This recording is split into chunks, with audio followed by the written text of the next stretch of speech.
but me, your man, Louie Tee. Welcome to Louie Tee Live. Divisional breakdowns. We're now through 3 divisions. Going to knock out the 4th here on our double headers that we have all week long. Tonight, AFC South. Now we're doing the NFC South. Tomorrow, we'll be doing the North divisions. NFC North, AFC North. And then finally, we'll wrap up all the divisions out west with the NFC West and the AFC West on Wednesday evening. So we're going to talk NFC South tonight. Of course, this is arguably the best division in all of football. You could argue that this division possesses the best quarterback play in all of the National Football League. And the way I see it, you won't find a better division of quarterbacks. I don't know, some people think Jameis Winston is an F-up. I still think he's a hell of a football player. You say what you want about him off the field. Guy can still spin it. Yeah, he makes some boneheaded decisions, tries to do too much sometimes, but still a really good quarterback when it's all said and done. Nonetheless, you look at the rest of the division, you got Drew Brees, future Hall of Famer. You've got Cam Newton, who is a guy that I think is very underrated. A lot of what Kelvin Benjamin said was true, but he's still one hell of a football player. And when he's right, the Carolina Panthers are dangerous. And then obviously, you look at Matt Ryan and his body of work, getting his team to the Super Bowl 2 years ago, not winning it, but you feel like he's at a stage now in his career where he's pretty much even keeled. There was a point there about 4 years ago where we were starting to question Matt Ryan as an elite quarterback. Those questions have been put to rest with his MVP season. He's been a really good quarterback for the Atlanta Falcons. And he's right there with a talented roster with an opportunity to get this team not only back to the playoffs for the 3rd straight year. I think we're 3 straight years in now, if I'm not mistaken. But also back to the Super Bowl where I think if they get into the playoffs, they're a dangerous team because of the experience they've gotten over the last couple of seasons. So let's jump into this breakdown. I want to thank all of you for joining me out there. This is one of my favorite divisions just because of how passionate the fan bases are in this division, man. Whether you're talking Saints, Falcons, Panthers, even the Bucs fans get pissed off. And I love it. I love the banter back and forth between these fans. I think of all the divisions, the trash talk might be the best in this division. So I always love to sit back and watch the fans of these 4 teams go at it. And there's no love lost between these fan bases and these teams. Some of the best rivalries in football are in this division. Every year, you know, you're going to get specific games on national television because of the drama that they bring. You know, you're going to get Cowboys, Redskins at some point. You know, you're going to get Giants, Cowboys at some point. And you can almost be assured that you're going to get Falcons and Saints at some point on national television. It's become a really good football game. And don't sleep on the caliber of game you get or when the Saints and the Panthers lock up, nor the Saints and the Falcons and the Panthers lock up. I hate leaving the Bucs out, but that's where the Bucs are right now. And boy, I'm gonna be talking some cold hard cash about the Bucs tonight. And if you're a Bucs fan, you might want to turn this off.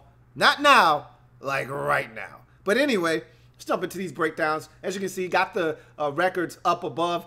I changed it up, threw you a little curveball. You guys are getting out ahead of me because I was giving you my records. So I'm going to create a little bit of suspense with this one and wait until I break these down. So we'll always, as always, on this show, we start with the winners. And we're going to start with the Saints and their schedule from 2018 and take a look at it and see what we can decipher with the team that was able to win this division last year. Oh man, I forgot to switch out the schedules, so I'm gonna have to do that quickly. So let's do that right now as we're talking.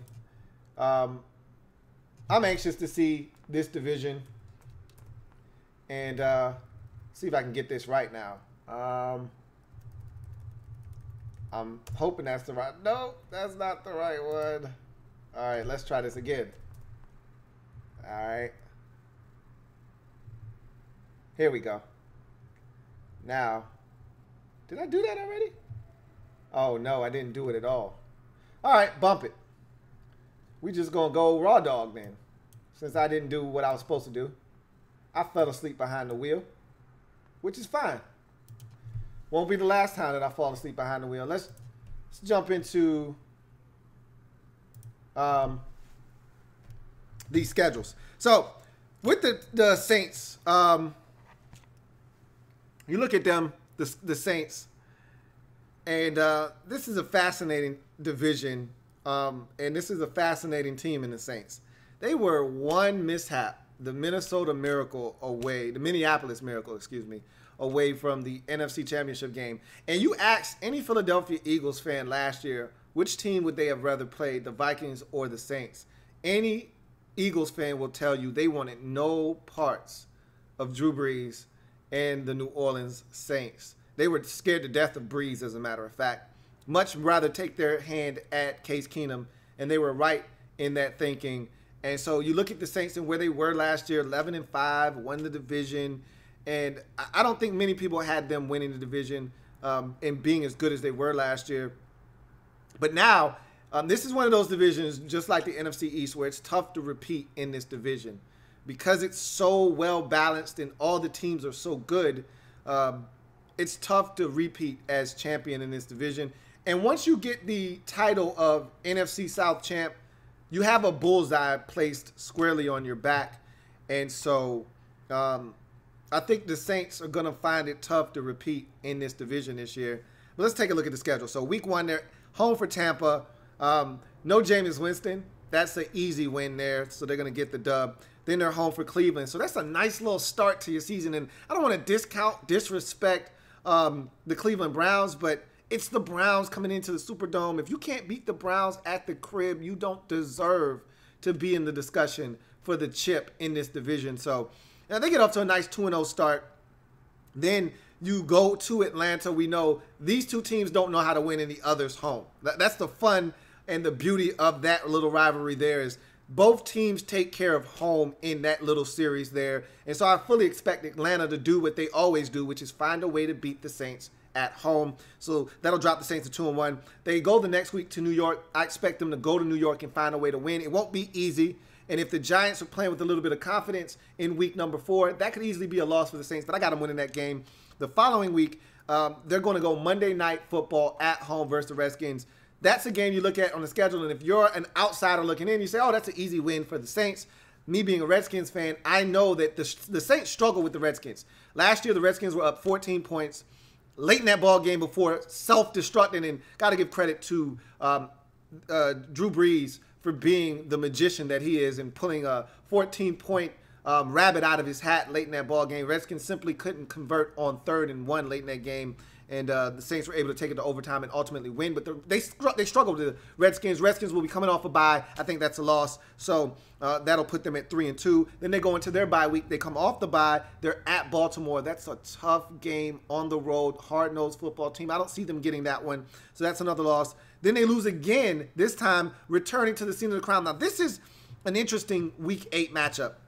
It reminds me so much of a midseason matchup last year, Patriots and Falcons. If you remember, that was the return to the scene of the crime type of matchup. That was, of course, 28-3 was being drugged up over and over and drudged up over and over and over again. And you know the Falcons wanted revenge, and they came out and they were so flat. It was a very boring game. Everybody was so amped for that game, and they put up little to no resistance on the road, got beat up by the Patriots. I feel like the same thing is going to happen here. All the Saints are going to hear about in Week 8 is the Minneapolis Miracle. They're going to be sick of it. They're going to want to come out. They're going to want to destroy the Minnesota Vikings, and that energy is not going to be channeled properly, and they're going to lose. And so I'm taking the Vikings at home on Sunday Night Football to dispose of the Saints. So after a 3-1 start, the Saints have dropped 3 straight, but now they're going to get back into a little bit of some kind of rhythm by taking on the Rams at home and getting a little bit of revenge on the Rams. Remember, Rams beat them last year in Los Angeles. I think they're going to be able to return the favor this time at home. At Cincinnati the following week after that, I don't see that going well. The Cincinnati Bengals are a good football team. I think they're going to be much better than people give them credit for this year.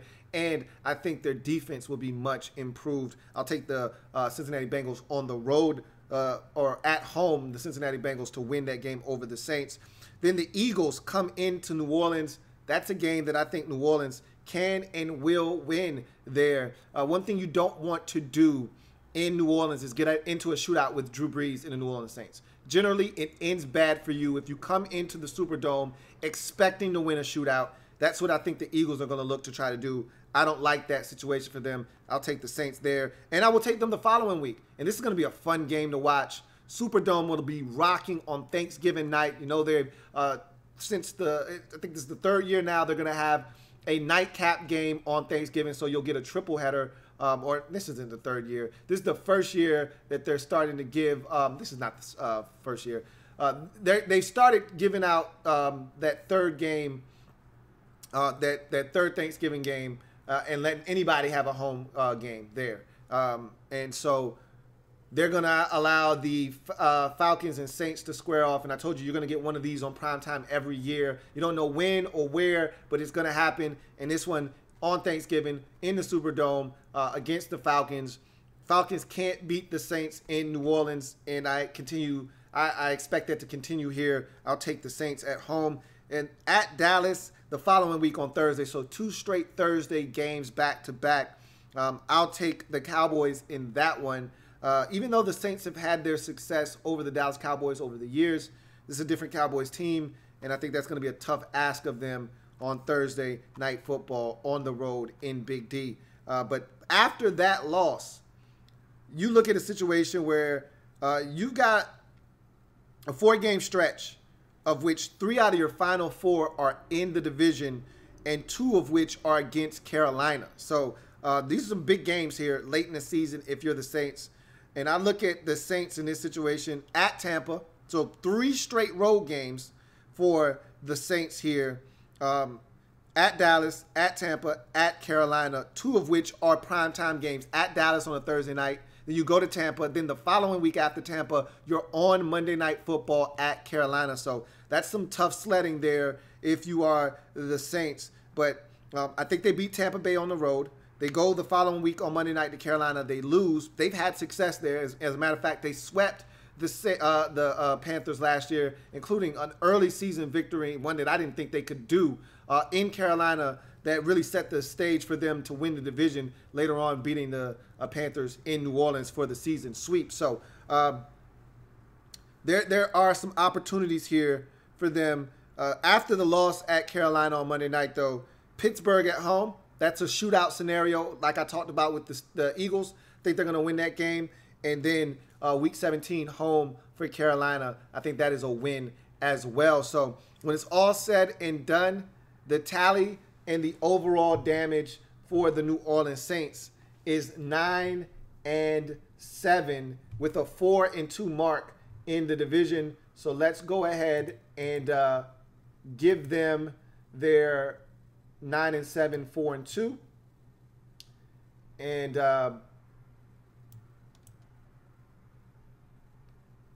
then we'll get to the next team. So we're going to input the Saints and where I think they're going to finish in this division at 9-7 and with a 4-2 mark in the division. So let's keep it moving.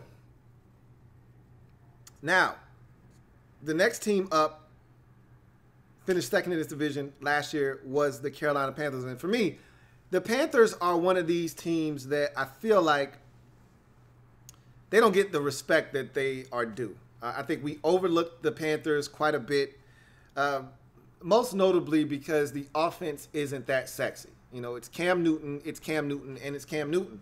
They don't have a bunch of receivers that scare you. They rely on their backs heavily, whether it was D'Angelo Williams and Jonathan Stewart back in the day, or if it was Jonathan Stewart and a bunch of no-names, Fozzie Whitaker and all of these other guys, Cameron Artis-Payne. Now it's been moved. The torch has been passed to Christian McCaffrey, and he's Mr. Do-It-All in that backfield, catch it, run it, block, all of that good stuff. So it isn't the sexiest, but they've got some tight ends now with Grego still in the saddle. He thought about retirement, decided to hold off on that. You get the young fella out of Indiana and Ian Thomas, who I think is going to be a stud for them. And you look at some of the pieces that they've got. This could be a dangerous team in Carolina if Cam Newton is healthy. The defense still leaves a little bit to be desired. Still wonder about their secondary, but I'm not sure about Dante Jackson. I still got questions about all the pieces around there in the safety position and the corners. Is Julius Peppers going to do what he did last year? Like, that was crazy how he was so productive at like 807 years old. Can he do that again? I don't know. Stop asking. I don't know where they're going to get pressure from.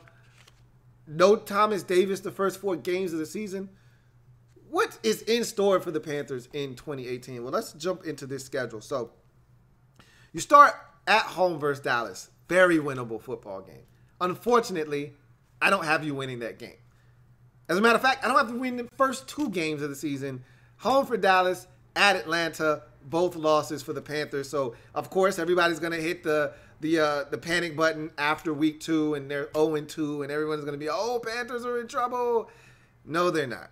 Okay, week 3, they get an improbable win home against Cincinnati. Cincinnati's probably going to start off the season well. Everybody's going to be tooting their horn, and the Panthers are going to be 0-2. Cincinnati at that point may be 2-0, maybe 1-1, who knows. But they're going to come into Carolina, and they're going to lose, and the Panthers are going to get off the schneid going into their bye week. They've got that gross week 4 bye.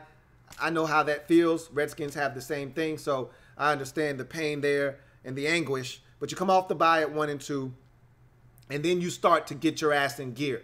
Okay, the win right before the bye week got this team in the right spirits and in the right frame of mind to do some damage coming out of the bye.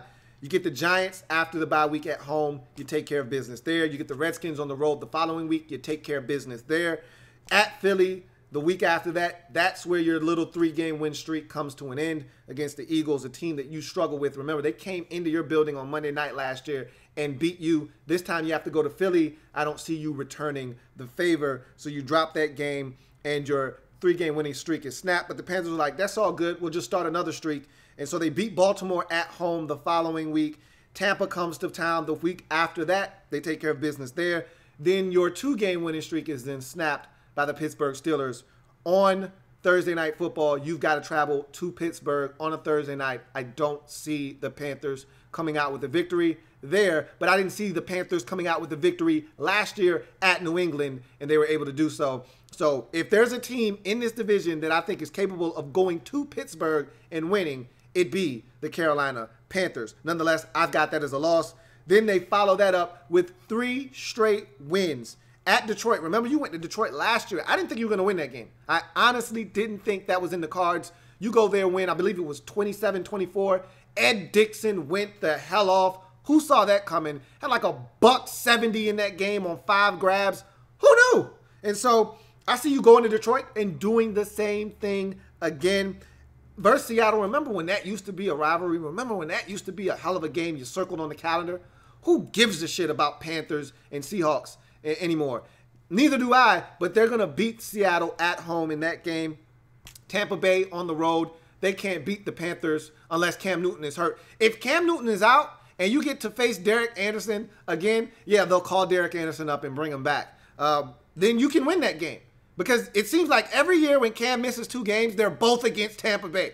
If that doesn't happen this year, then you don't beat the Buccaneers. You don't beat the Panthers this year. So got them beating the Bucs and completing that sweep. And so 3 straight for the Panthers here. So they're sitting pretty at, let's see, 8-5 going into the final, or excuse me, 8-4. After an 0-2 start, they're 8-4 going into the final 4 weeks of the season. At Cleveland, trap game. Every hallway's got some crack in it. Don't get trapped in it. Unfortunately, Panthers get caught in this trap, lose to the Cleveland Browns late in the season on the road, drop to 8-5. But they follow that dud up with a magnificent performance on a big, bright stage of Monday Night Football versus the New Orleans Saints in the division, get the win, okay, to salvage a season split with the Saints. Well, to get the first one of two. You play those two, the Saints, the 2 games with the Saints in the final 3 weeks of the season. I can't stand when they do that. They did it last year. I believe the Falcons and the Panthers played 2 out of the final 3 games against each other. Either it was this past year or the year before, but I can't stand when they do that. They seem to do that with this division quite often. Nonetheless, you get the first one with the Saints. You didn't follow that up with another win versus the Falcons at home to split that season series. The Falcons can't beat you in Carolina. You can't beat them in Atlanta. Even the year where you were going off in 2015 and you were undefeated, the Falcons were the only team to beat you, and they beat you in Atlanta. So you're going to get them at home, and then you finish up the season at New Orleans with playoff implications, and you're going to lose that football game. But fortunately enough for you, you'll be 10-6, 4-2 in the division, and so you'll have a shot at winning the division. Let's move on to the next team in the Atlanta Falcons. 3 teams made it to the postseason from this division last year. That's how good this division was a season ago. Expect them to be very good again in 2018. You look at the Falcons. This is a team that I have a lot of confidence in. I think the defense is continuing to mature.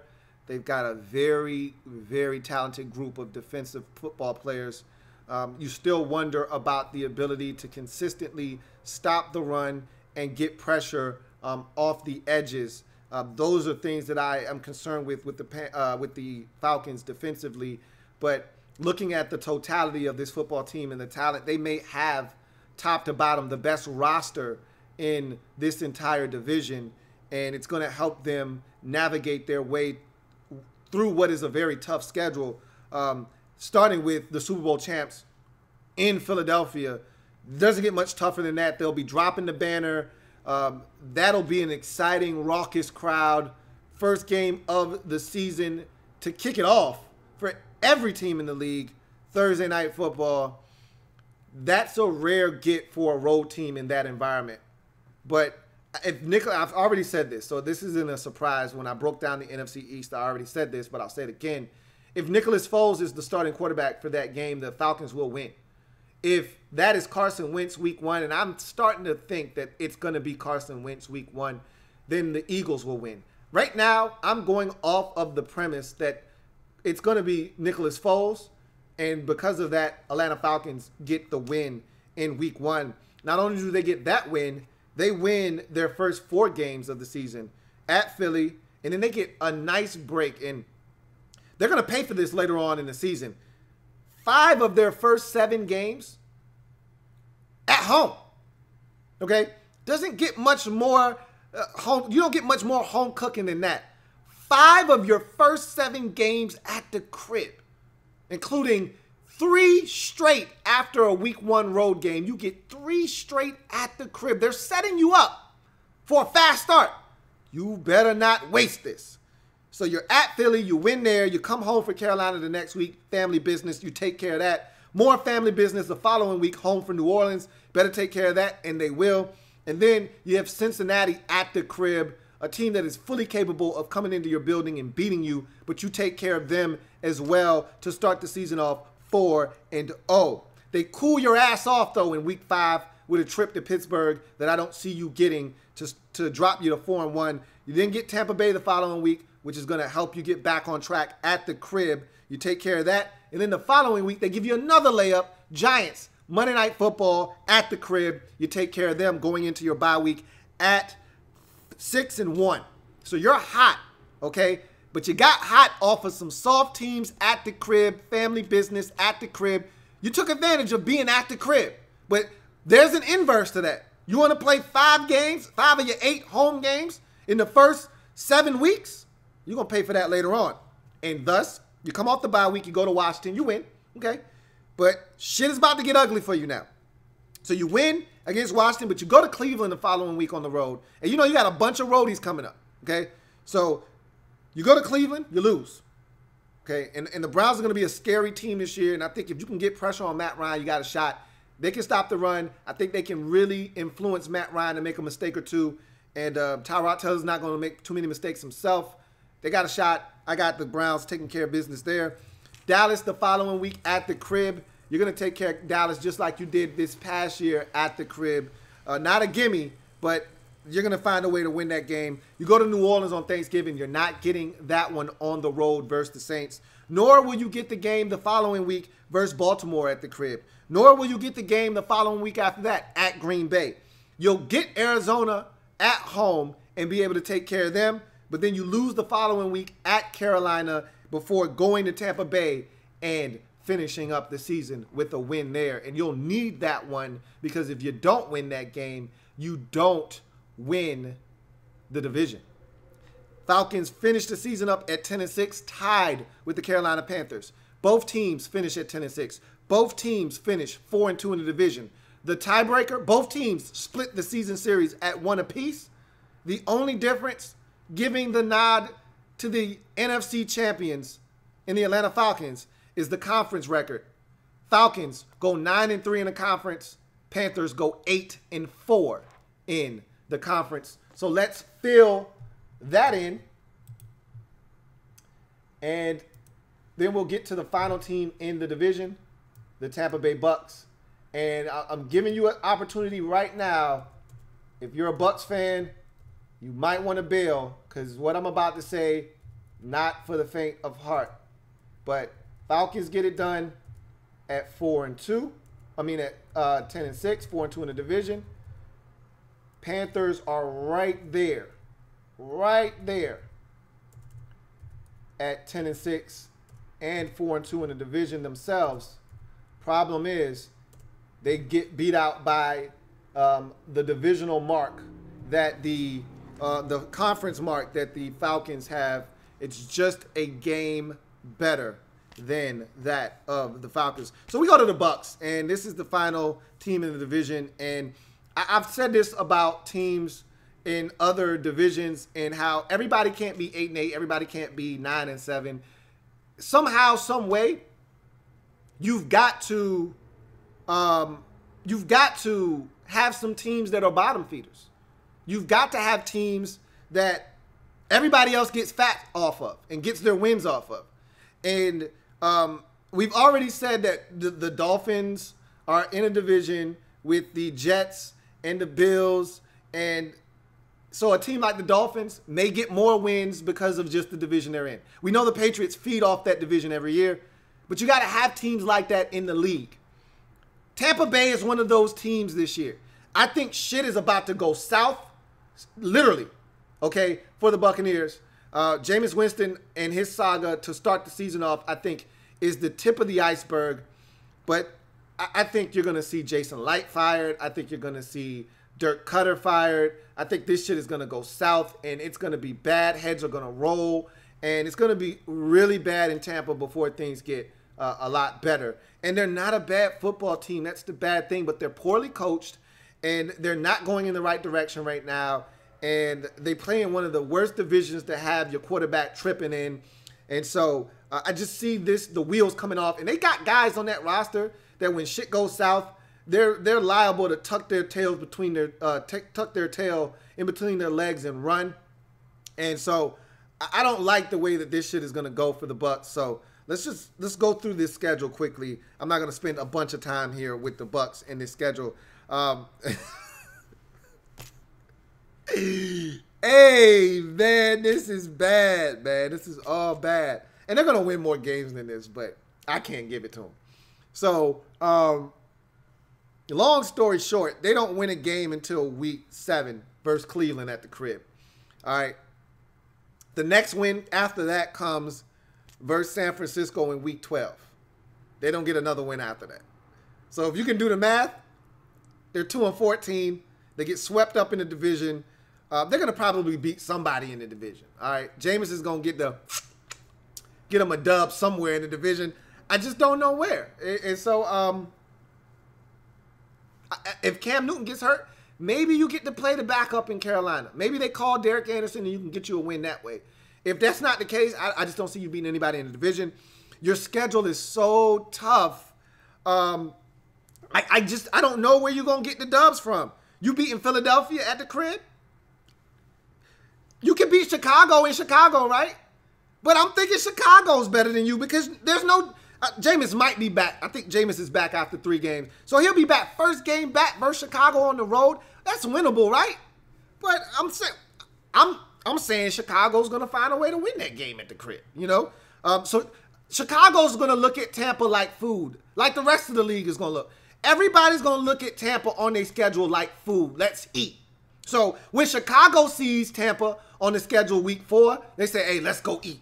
Tampa's saying the same thing. Somebody's got to be wrong. I think it's going to be Tampa Bay. Could they beat Cleveland at the crib?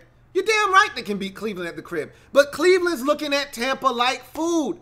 And Jameis, we know, will turn this shit over. You put pressure on him. One thing the Browns will be able to do in 2018 is put pressure on the quarterback. If healthy, with Myles Garrett and company, they're going to put pressure on your quarterback. Jameis will do some stupid stuff with the football. We're still not sold on the Bucs run game quite yet. They've got some talent at the skill positions, enough to really do some damage and score some points and be a formidable team. But again, what happens when you start the season off 0-4? What happens if you start the season off 1-5? All of those dudes that we know are ballers, are they playing at maximum efficiency as the season continues to go down the drains? As you start to look at Dirk Cutter and say, hey, man, let's get his ass out of here. Let's get this interim head coach in here. And as things start to go south and you're starting to make changes, are guys still giving you 110%? I don't know if that's the case in Tampa. And so 2-14, 0-6 in the division. That's where I got the Bucs. Let's fill it in, and then I'll open up the phone lines. I'll allow you guys to comment. You can call me crazy for putting the Bucs at 2-14. Somebody's got to be one of those bottom feeder teams in the league, and Tampa Bay is looking ripe for the picking this year with all of the issues. They should have got rid of Dirk Cutter in the offseason. I never liked the hire of Dirk Cutter in the first place. Thought he was an offensive coordinator only. And so we watched him on Hard Knocks last year, and you could tell that Dirk Cutter, to me, just doesn't have the mental makeup to get it done. And it's not that he's not stern enough. I just don't think he has the direction necessary to lead those guys where they need to go. In any event, let's talk about it. So I'm going to open up the phone line. You guys know the routine. You know the order. Phone first, Twitter second, chat discussion last. Now, you want to hit me up on Twitter. Use the hashtag LabRoomFam as you see up above. You want to hit me up in the YouTube chat discussion. Use the hashtag Louie Tee Live to have your comment read on the air if it is pertinent. And if you want to call in, the number is on the screen. Let's jump into this breakdown. So let's jump into Twitter real quick. Let me see if there's any heat there. I doubt it, but I'll check it anyway. And I got a call coming in, so we'll go ahead and answer that. All right. I'm about to answer this phone. Don't hang up. All right. Got a phone call. If this is BE, I'm not sure if it is. If it is, make sure your phone is up, bro, so we can hear you loud and clear. But you're on the Louie Tee Network. It's your man, Louie Tee. Who am I speaking with? BE, is it up? Is it... Hello? Go ahead. You're on. Is it, okay. First of all, you're being too generous with the Bucs. I'm saying 0-16. Nah, man, they're going to win a game. Look, you go 0-16 with a team that doesn't have a quarterback like the Browns with Deshaun Kaiser last year. Jameis Winston is good for probably 3 or 4 wins by himself. They're going to win more games than 2. I don't see them winning more than 5, 6 at the most. But 0-16, I can't see it. Jameis Winston is too good of a quarterback for that. True, but you need talent around you, and all he really has is Mike Evans. The run game we don't know about. Mm-hmm. Defense is ugly. So if you have no run game, if you have no offensive line, the quarterback can't win it themselves. Yeah, I mean, it's going to be very interesting to see what happens the first part of the season with the Buccaneers. And if they're able to get one with Fitty at quarterback the first 3 weeks of the season, then that might give them a little bit more confidence when Winston comes back. If they get destroyed and they got a tough go of it the first few weeks without Winston, it's going to be pretty tough for him to just jump back in there and right the ship. Give me your records for the division. You got the Bucs at 0-16, which I don't believe is the case, but you got them at 0-16. What else you got? Who you got winning the division? Give me what you got. I think the Saints win it at 12-4. Okay. The Saints are what we saw last year, and I think Alvin Kamara is just going to get a lot much better from his rookie year. Second, I think the Falcons at 11-5, and the Panthers at 10-6. Okay, so you got all three of those teams making the playoffs again? I don't know if I want to say all three will make the playoffs just because the NFC is so stacked. Yeah. So it's like, at least 3 years ago, I think, when the Cardinals went 10-6, we didn't make the playoffs because the NFC was just so good. So 10-6 could get them in. 10-6 could just miss. So it'll be interesting. Okay, yeah, I feel you on that. It's such a good division, and I could see 3 teams getting double-digit wins in this division. It wouldn't shock me, and it's going to be so competitive, man. And the Saints, they have the chops to go 12-4. I don't know if I think that target is on their back. I don't see them going 12-4, but we'll see, man. Hey, B.E., I appreciate you chiming in, man. And the Falcons are not going to beat the Cardinals. I knew you were going to throw that in there. I had to. All right, B.E., man. Appreciate you chiming in, man. Have a good one. Yeah. All right. The phone line is lit. Y'all keep calling in, man. That phone rang at least 4 times while I was on with B.E. So y'all continue to call in. I got a call coming in right now. I'm going to go ahead and take it. You are on live with your man, Louie Tee. Live, who am I speaking with? Hey, this is Art checking in, man. What's going on, Art? What's good, man? Talk to me, man. Talk to me about this division. I know you want to give me your records, but before you do, talk to me about this division. Talk to me about how you think things are going to go, and talk to me about if 3 teams can make it to the playoffs from this division for the 2nd straight year. I don't think teams can make it, but I think possibly maybe 2 teams can make it. Okay. I agree with the order that you put the teams in. I think it's gonna come the Panthers and the Falcons this year because the Saints got Ingram out for a couple of. They got first 4 weeks of the season, correct? Yeah, and the Bucs got Jameson Winston gonna be out for a couple of games, so that's gonna hurt them. Yep. So I think we gonna take advantage. I think the Panthers and the Falcons gonna take advantage of that, them being out.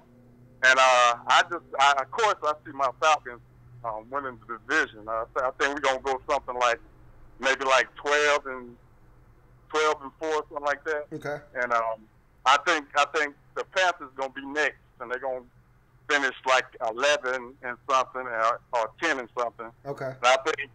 And I think the Saints gonna be 3rd, and I think the Panthers. I don't think they're gonna do as bad as you said. I think they're gonna be like something maybe like 8-8. Maybe 9-7, something like that. Okay, so you got all the teams in the division being good, including the Bucs. Yeah. Okay. But I only see maybe 2 teams out of this division possibly making the playoffs, and that's probably going to be the Panthers and the Falcons. Okay, so no Saints this year, you don't think? No Saints. No, I don't see the Saints making it to the playoffs this year. Okay, appreciate you calling in, Art, man.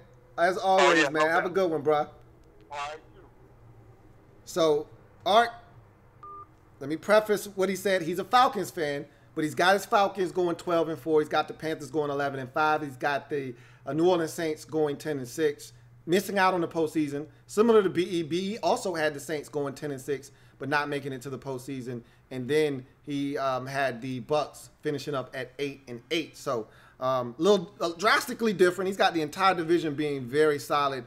I do not, however. Got another call coming in. I'm going to go ahead and take it. You're on live with your man, Louie Tee. Live. Who am I speaking with? Hey, Hey, what's up, Lou, man? It's Falcons Fury, bro. Is who? Falcons Fury. What's up, Falcons Fury? What's going on, man? Hey, man, what's up, man? It's been a long time coming, bro. Hey, man, appreciate you chiming in, bro. Talk to me about this division, man. What you think about the prospects of 3 teams potentially making it again? And what do you see for your Falcons? And how do you see this division lining up top to bottom? Hey, man, I'll tell you, this is the most talented division top to bottom. You know, like the Bucs, they're talented. They just don't have the coach to get them over the top. Mm-hmm. I do see my Falcons finishing first just because I feel like, you know, Stark could take that next step. I don't think he's going to touch anything that Shanny did. I mean, Kyle Shanahan, he's a special offensive mind. Mm-hmm. But I think with Dan Quinn's coaching side and the next step with the offensive side of the ball, I think we'll win the division. Probably in that 11-5, 12-4, 10-6 range, you know, one of those outcomes. And the Saints, I think they'll finish second with about 9 or 10 wins. Mm-hmm. And the Panthers will be about 7 or 8 the game. And I agree with you on the Bucs, man. I think, you know, it's time to eat, like you said, man. The other 3 teams in the division are going to be hungry, and at lunch. Hey, look, man, I feel you on that. Talk to me about the Panthers real quick. Why do you think they're only a 7 or 8 win team? Man, you know, Cam can only do so much, right? And hey, that offensive line been getting jacked up in the preseason, man. So they lose Andrew Norwell, mm-hmm. Who just road graded us in the 3rd preseason game. By the way, he's looking good. Yeah. So they lose him. All right, I believe they lost both tackles or something like that. Yeah, their tackles are all banged up. Yeah, I've lost. So, I mean, they got a lot of backups across the line, and I'm not sure when those dudes are coming back. But I know one thing: if the last time we didn't have a good offensive line, it wasn't so great for him. Okay, all right. I hear you loud and clear, bro, and I love the explanation. And so I can't wait to watch this division. You got your Falcons finishing in first. You got the Saints finishing in second, Panthers in third, and Bucs bringing up the rear, man. Hey, appreciate you chiming in, Falcons Fury, man. You have a good one, bro. Yeah, you too, bro. Hey, take it easy. All right, phone lines are lit. You see the number. Keep calling in if you've been trying. We'll get through some of these comments. We'll go to Twitter as well. I always know that this stream is usually going to be the most exciting stream for sure. Got another call coming in, so I'll go ahead and take it. You're on the Louie Tee Network live with your man Louie Tee. Who am I speaking with? Louie Tee. This is Zendico, my man. Zendico for all the listeners. It's Zendico. It's an alias, but I want everybody to hear me say it from my mouth. Zendico. What's up, Lou? How you doing, my man?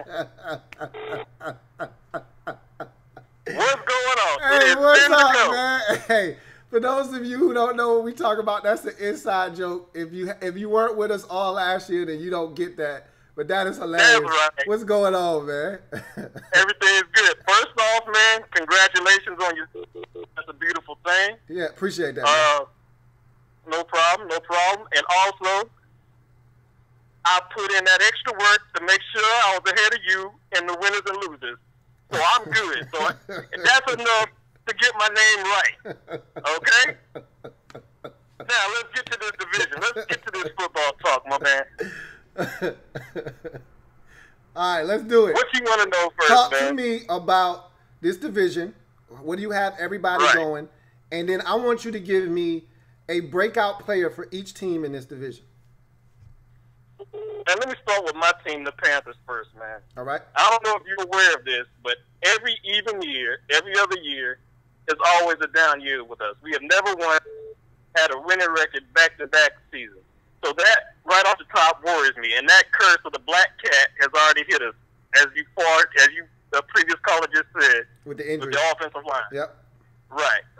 But let me tell you something. I'm going to let everybody know what's going on. Just like last year when I hollered at you about Kelvin Benjamin. Mm-hmm. I think it's addition by subtraction, man. Yep. Matt Khalil, out. Taylor Moton, a lot of cats don't know that name, but he has been a stud replacement. We drafted him, I believe, last year or a year before, somewhere around there. Right. But he has been picking up the slack. With Thomas Davis being out.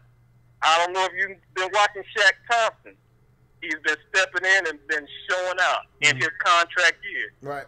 So, listen, man. These first 4 or 5 weeks, man, it's going to be a little rough. I don't see how you guys, the Cowboys, beating us, man. They're just, I don't know where they're at right now. I got the Panthers starting off maybe 1 and 2, like you said. I think Cincinnati gets the better of us because I think that's the first really deep defensive line that's going to probably give our offensive line trouble. And they got John Ross and A.J. Green. That secondary of ours. The corners are okay, but the safeties, man, I have no idea. No idea, man. I've got the Panthers. I think they're going to squeeze out 9 and 7. They're going to finally break the curse, man. Atlanta, they'll be around the same, 9 and 7, 10 and 6. The Saints, they're all going to be around the same, 10 and 6. The Bucks, man, you got it pretty close, bro. I'll give them 4 wins. Okay. I'll give them 4 wins. That's maybe probably 5. More likely where they're going to be, 4 or 5, somewhere in there. I just couldn't find wins for them on the schedule. I just couldn't do it. But most likely, more likely than not, they'll be 4 and 12, 5 and 11, somewhere in there. Right. Now give me a breakout player for each team. You've already kind of gave me some guys to look at, but who do you think is going to be the breakout player for your team and the rest of the teams in the division? Well, from the Panthers, I'll give you 2. You already hit on it. You already mentioned his name, Ian Thomas, running 2 tight end sets. Cam is going to have. He won't have to hold the ball, man. He has Christian McCaffrey breaking out the backfield, Grego cutting across the middle, and Ian Thomas. Yep. I mean, that's everything within 10 yards. He should be able to get that ball out of there. Right. Even though the offensive line might give him trouble, that's still moving the ball. You got C.J. Anderson also coming out the backfield. I mean, this team is going to surprise some folks, man. We got more talent than we've had in years, man. In years. And when TD comes back, that defensive line, bro, let me tell you, man. Let me tell you, with Pep, remember we got Don Terry Poe, Kay Short, Addison, Luke Kuechly, Shaq Thompson. Listen to these names, man. That front seven is going to be – that's why I'm not worried about the Cowboys, Ezekiel Elliott running off on us. And that's another reason I think Atlanta's going to take a step back because they lost Don Terry Poe. And their edge rushers, man, they're not hitting on nothing. They're going to get run up the middle, my man. So I think you can run on Atlanta, but we'll see. Exactly. Yeah, as far as the rest of the division, man, Mike Evans, it's always going to be about the quarterbacks in our division, man. Right. So those are going to be your breakout players. The Saints, you always got Michael Thomas, Alvin Kamara. I mean, those guys are going to be there. Amen. But, yeah, I think 2 teams make the playoffs. I'm not sure which 2, man, but it's going to be pretty much like last year. We've got the strong division, man. It's going to be pretty exciting. And by the way, just get ready for this whooping we're going to put on y'all once again. Yeah, y'all own us, man. I don't want no smoke with y'all, man. None at all. I used to want revenge against y'all so bad. Y'all embarrassed us in 15. Like, it was so bad, but I don't even want revenge. I don't want no smoke with y'all, bruh. At all. Listen, my man. We can't, even the year that y'all was garbage in 16 and we had a chance to go to the playoffs, y'all came to our house and embarrassed us again. Like, yeah, man. I don't want no smoke with y'all, bruh. None. I still got that video you posted where you just lost it. Talking about, I hate the Panthers. I hate everything they stand for. I got that saved. And listen, man, I know I shouldn't take pleasure on somebody's pain, man. But yeah, I got that one liked and saved on my page, man. Oh, man. Hey, look, bro. Always a pleasure talking to you. Tell the people your name one more time, man. Zendico, man. Zendico, no pauses, no Zendeco. No Zendeco. No, it's Zendico. Hey, man. And one last thing before I go. One last thing. Don't be shocked if we go into Philadelphia and beat them boys. It wouldn't shock me. It wouldn't shock me. Listen, if it weren't for 2 Jonathan Stewart fumbles last year, if you remember it, yeah, I remember. In our own territory, yep. which gave them 2 easy touchdowns, we had that game on lock. So don't be surprised if we go in there and beat the champ. I believe it was on a Thursday night, if I'm not mistaken. I was at that game, my man. Yep. I saw it with my own eyes, and I was like, Stewart. And Stewart still fumbling the ball in the preseason game, this recent one. So I think we got a chance to just sneak up on a lot of teams. Like you said, nobody likes looking at the Panthers, man. I'm going to leave it at that. Good talking to you, my man. And hope, we'll hear back from you soon, man. That was fun, Syndico, man. You have a good one, bro. All right, take care. Man, be easy. All right, phone lines have been lit. Like I said, this division always brings out the most in everybody. So I missed about 3 or 4 calls while I was on that call. So if you've been trying to get through, hit me up, man. Phone lines are still open.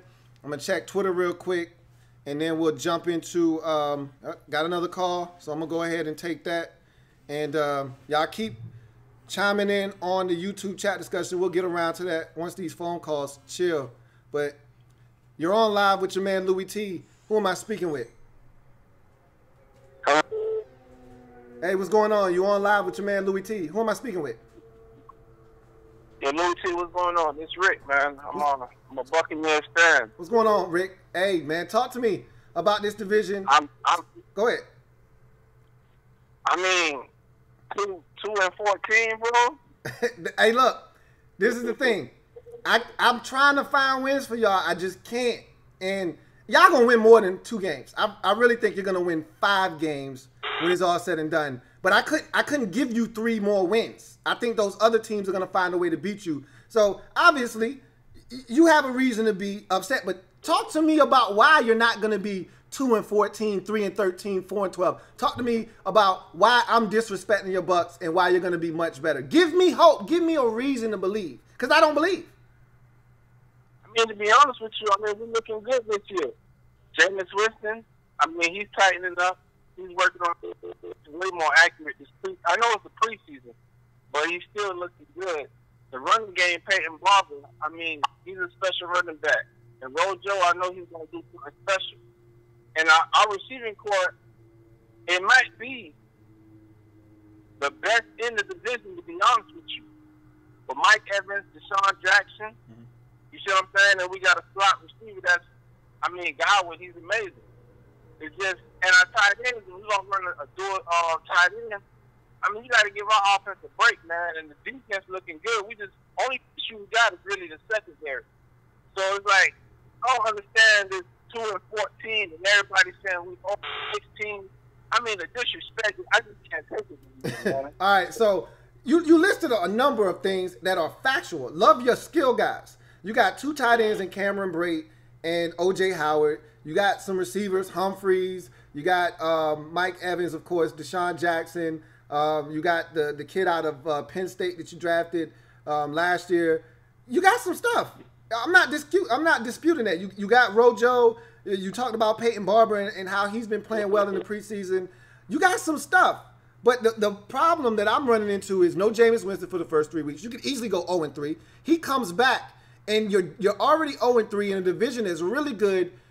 Things can start to go south. You can start to see guys not believe in what the coach is preaching, and things can go south. Your defense is good. It's not great.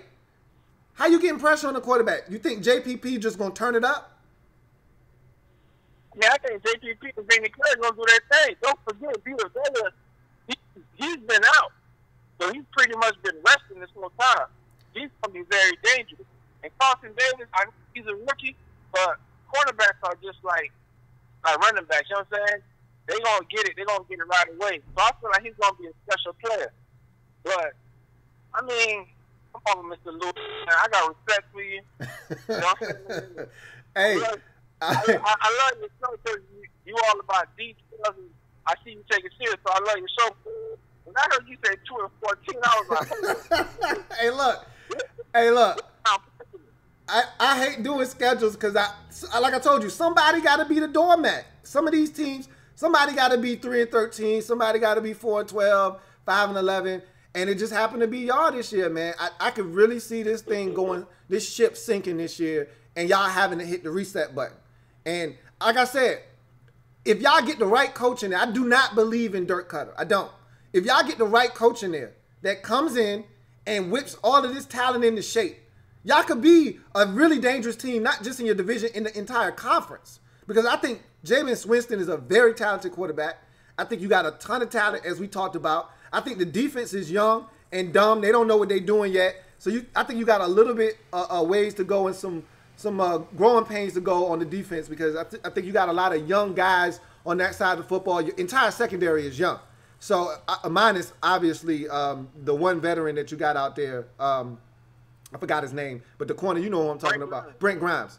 Outside of that, everybody's young in the secondary. And your defensive line, outside of JPP, it's young. So I look at your football team. It's a bunch of young guys, a lot of talent, but I think you're being led by the wrong man. And until you get the right man in place, I think y'all are going to struggle. And with Jameis being out the first 3 games, I think that's really going to hurt you. And it's going to get this season off to a bad start. And I think it's going to go from bad to worse. But 2-14 is a little over the top. It's a little extreme. I think you're going to be closer to 5-11, maybe 6-10. I don't see you winning 6 games, but we'll see. But while I got you, and give me your records for the whole division. I want to hear everything you got for this whole division before I let you go. Say that again? So before I let you go, give me the records for every team in the division before I let you go, Rick. To be honest, I believe Saints is going to be at least 12-14. I won't doubt them. Falcons, I give them about 9-7. I give Bucks 9-7. And the Panthers, I don't think they're going to do that good this year. Well, I give them about 6-10. Okay. So you got the Panthers going 6-10. You got them being the bad team in the division. Yeah, because, I mean, Cam just takes too much risk, man. And I love Cam. I love Cam since college, but Cam been the man.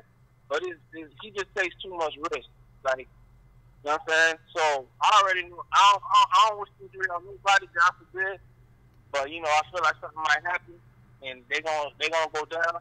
And I feel like that's going to get a Bucks another chance to keep moving up on the division. So I don't believe them two going to go back again in the playoffs. I believe the Bucks are going to make it to the playoffs this time. All right, bro. Hey, I appreciate you, Rick, man. All right, Mr. Lou, you do easy, man. Keep doing your thing. Man, appreciate you supporting me, man. Have a good one. You too, brother. All right. So, yeah, that's a talented Bucks roster. I'm not, like I've already said, I'm not disputing that there's talent there. It reminds me so much of Jacksonville before they got Doug Marrone.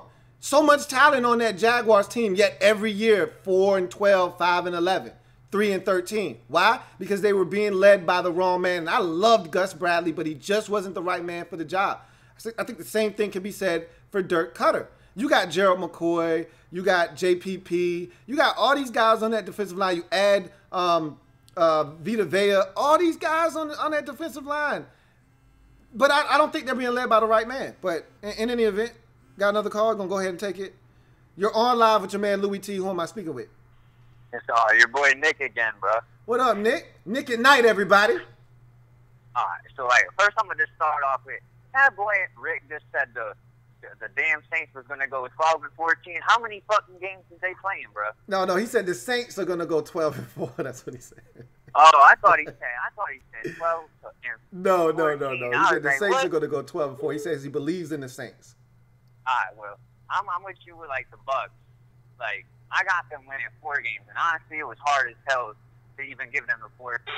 They got a better chance of Winston spelling the word win than winning 4 games. That boy be over here eating a W, doing some dummy shit. I don't know what he was doing. But they're winning more than 4 games at most. Right. And, like, for the Saints, I got the Saints going 12-4. Like, a lot of people were talking about, I don't think their defense is going to be as good. I kind of think, like, the defense might even be a little bit better than what. You got to think they added Patrick Robertson. That dude was a ball hawk. So, and draft Davenport. I don't see why their defense wouldn't be better. This is the thing with the Saints. Their defense is good. I think it can get better. I still question. I don't think Davenport's going to have a huge impact in the passing game in his rookie season. I think he will help enhance the run game. I watched him make a play this past week in the preseason game, and I was like, man, that was a hell of a play in the run game. I don't know if he's going to be a true difference maker in the passing game quite yet. He may be, but I think honestly, their pass defense wasn't even that bad last year. They were like third in total pass defense. Yeah, I think they're going to be an interesting team because if they're able to create turnovers and take care of the football themselves, they're going to be a tough team to beat. But if they're not taking care of the football and they're not creating turnovers, and I think they need to create turnovers defensively, I'm not sure if they're going to be able to duplicate what they did last year. I think they snuck up on a lot of teams last year. You know, now that you've won the division, you got the target on your back. Everybody's coming for you. Remember, everybody knows you were a Minneapolis Miracle away from the NFC Championship game. That's what Sean Payton gets for trying to mock us with the Hey, look, that was all karma coming his way. We all know Sean Payton's an ass. I love the man and his coaching ability, but Sean Payton's an ass. We all saw him do the little choke to Devontae Freeman last year. He be getting a little too involved. So that wasn't nothing but the football guys right and the wrong there, but it's all good. I feel like the one thing that could hurt the Saints a little bit, though, is Amari Ingram being suspended for the 4 games. But, like, I feel like tomorrow could pick up the workload of it, but it could mess him up a little bit. I've been watching him in the preseason, and there's nothing really after him. They got another guy that they've been giving a lot of reps to, but they went from having a stupid backfield to a bunch of guys where I'm like, if anything would have happened to Kamara during this 4-game stretch, they could be in some trouble.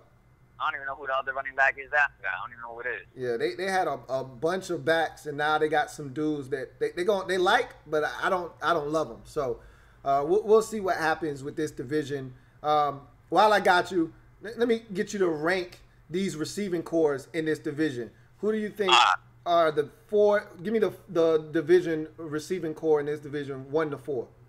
I'm gonna give you the Panthers record first. I didn't do that one. I had them going 8-8. I didn't think I'm not as high as other people on just because like their total defense last year was pretty cheap. It was like 29, and then like in pass defense they were 31. Like and then you gotta figure like they lost and you got that bum boy Max Leo over there. I know too much about this dude. He's about to have Cam Newton walking around with the life alert.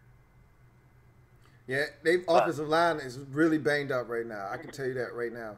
But as for the receiving core, I probably got. I'm gonna put the number 1. I'm gonna put the Saints number 2, the Bucks 3, and the Panthers 4. Okay. Sounds good, my man. Hey, appreciate you, Nick, man, as always, bro. Yeah, no problem. Congrats on a child on the way, bro. Yeah, and I thought you were saying you was having one. I didn't know you. I said, hey, like I was excited for you. Hey, I read it at the end. I was like, oh, my bad. I got everybody thinking you got a seed on the way. It's all good, bro. Hey, be easy, Nick. You too, bro. All right, man. All right, keep calling in. We got an hour left on the show for y'all to keep chiming in.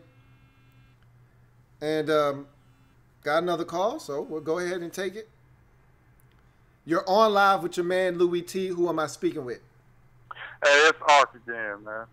Talk to me, Art.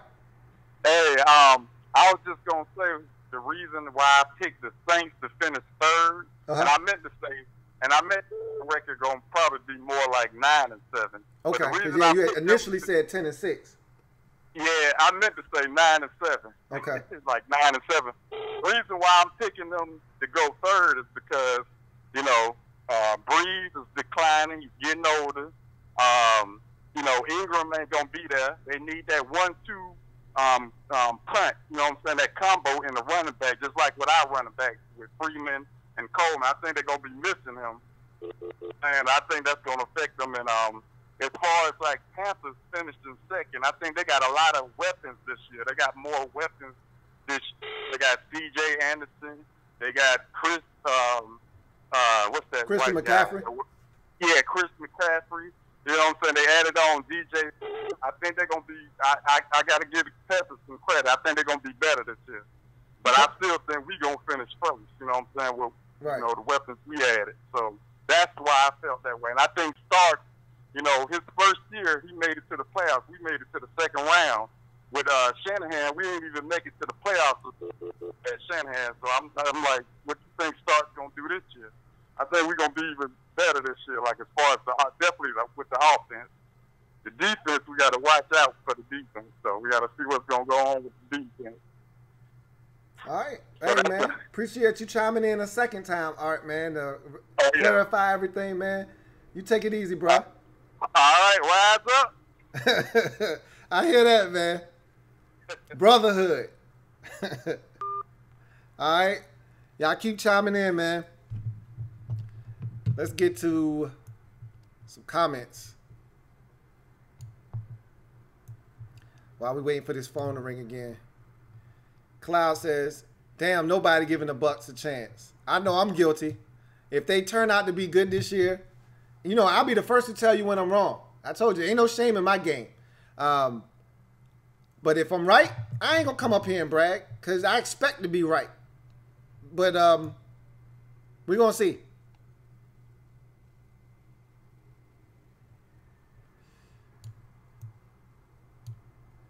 BE says, oh, got a call coming in. Go ahead and take it real quick. You're on live with your man, Louie Tee. Who am I speaking with? Oh, what's up, Lou? It's Mexican Cracker. What's going on, man? What's going on, man? We were talking crap last season, saying I wasn't going to stay the whole season. Yeah, for the winners and losers. I didn't think you was going to come back, bro. No, I kept losing, but I kept coming back. Yeah, you did. I got to give you props for that. So Man, talk to me about this division. I know you're a Panthers fan.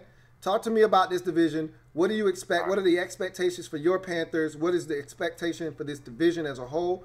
How many teams you see coming out of this division? And give me the records for all the teams. All right. Well, Panthers are going 13-3, first of all. Okay. They're taking it. So you're not worried about the offensive line and the issues you've had with the injuries thus far in the preseason? I am, but I feel like we're just going to do like quick, just drop and go passes. We're not going to do anything. Yeah. Okay. Bunch of screen passes with McCaffrey and stuff like that. Gotcha. But yeah, the Bucks are sweeping the Falcons, so I see the Falcons going like 4-12 this year. The Falcons? Yep. Oh, okay. Yeah, I'm calling it right now. The Bucks are sweeping the Falcons. All right, so you got the Falcons going 4-12, not the Bucks. Yep. Not the Bucks. Not the Bucks. Okay. So where do you got this? Where you got the Saints, and where do you got the Bucks finishing? I got the Bucks doing 6-10. Okay. And probably the Saints 10. No. Probably 9-6 for the Saints. So 9-7 for the Saints. You said 6-10 for the Bucks. Yeah. And 4-12 for the Falcons. Yep. You really think this division is going to be that bad? Yeah, I'd be honest with you, I don't think the Panthers are going to do that well either. But I don't know. I just have a weird feeling that we're going to do a huge drop off this year. Okay, man. I feel like Drew Brees is going to decline a lot, and overall I feel there's going to be a bunch of injuries, in our division as a whole. All right, man. I appreciate you calling MC, man. Have a good one, bro. All right, you as well. All right, man. So my man MC has the Falcons going 4-12. That just sounds like some straight hate. Like, ain't no way. Unless Matt Ryan go down and Matt Schaub got to come in the game. And even then, I think Matt Schaub is still going to take this team to at least 6 or 7 wins. And that would mean Matt Ryan went down like week 1. So I can't see the Falcons going 4-12. The Bucks 6-10. And between the two teams, 10 wins total? Nah, I can't buy it. But he got the Panthers going 13-3. And he said he cleaned it up a little bit later on. So I don't think the Panthers are gonna win that many games, but we get the gist. In any event, you're on live with your man Louie Tee. Who am I speaking with? This is Emperor Meach, bro. What's up? What's going on, man? Not much. Telling this NFC South. All right, so I know you're an NFC East fan, but talk to me about the NFC South. Give me the records for all the teams, and tell me how many playoff teams you have coming out of this division. This is tough, bro. This is tough. I got there's gonna be a tie, kind of like last, almost like a 3-way tie, and like it came down to division wins. Mm-hmm. I think the Saints are gonna be 10-6, and the Falcons are gonna be tied with them, but they're gonna ultimately lose out on winning the division. Okay. Then I got the Panthers at 9-7. Okay. I think because there's like some shakeup with that offensive line, like Darrell Williams got hurt, and then I forgot who else got hurt. So that offensive line is a little bit shaky at the moment. Mm-hmm. So we'll see what happens with that. Right. Then I got the Buccaneers around 5-11 or so, by 5-11, 6-10. But I think probably 5-11. I think that injury, not the injury, but the suspension of Jameis Winston is really going to affect them. Yeah. And like overall, though, something tells me with the Saints, they're not going to be as people got 14-2 or 13-3. I just don't see it. And that suspension of Mark Ingram in the first 4 games is going to kind of hurt them, in my opinion, like the previous caller said. Right. Because they don't have anybody else behind Kamara. And Kamara, in my opinion, he's best in that system as like a 1-2 punch back. Right. Not a guy that you turn around and hand it off to numerous times. I don't think he's built like that. Yeah, I agree. I think he's a change of pace kind of guy. You know, he can get more touches than your normal run-of-the-mill change of pace guy, but, I mean, he doesn't need to be touching it 25 to 30 times. Yeah, like, I think back in Tennessee, like, there was, like, some concerns about him coming into the draft. They were like, he had, like, a knee issue or something like that, and you always got to be sketchy about that. Yeah. So, yeah, it's good to see that you got your minutes taken care of, your prepaid phone, bro, and I'm proud of you, man. I want to call in. Hey, I told you what the problem was last time, man. I told you we had a storm over here, and what happened was I was on the Sprint network, and Sprint was tripping. They always tripping around these parts. So I switched it over to Verizon, and I had the problem solved with the prepaid. So yeah, man. Hey, you over here coming for my life, man. Hey, appreciate you, Emperor Meech, man. You have a good one, bro. You too, man. All right, man. All right. So, I'm going to go to Twitter real quick. And,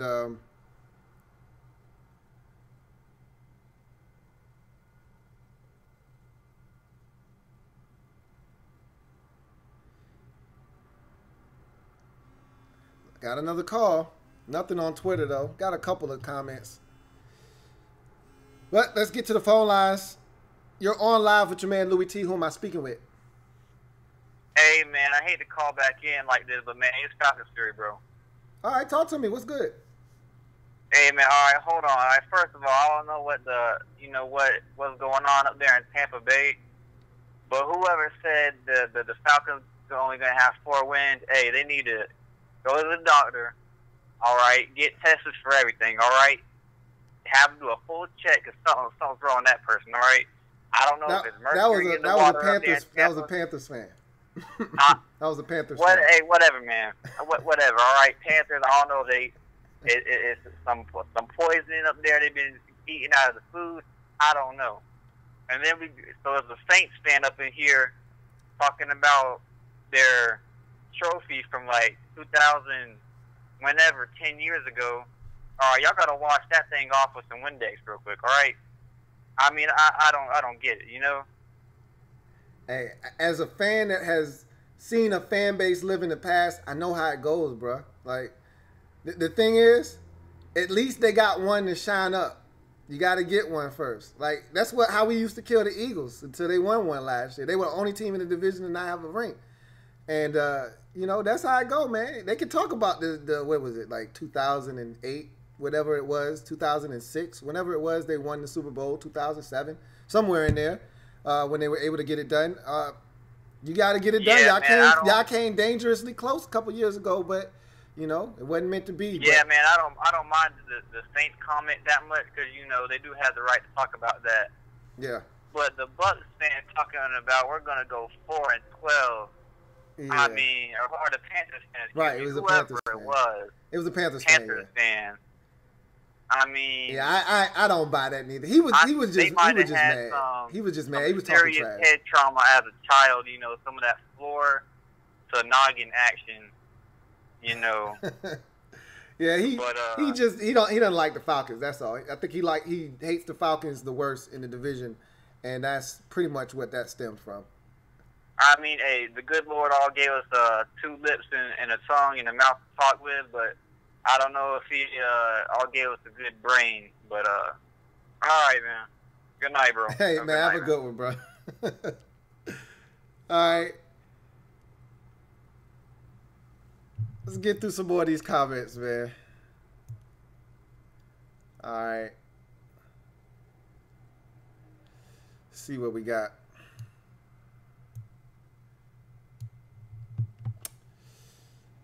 Dream 58.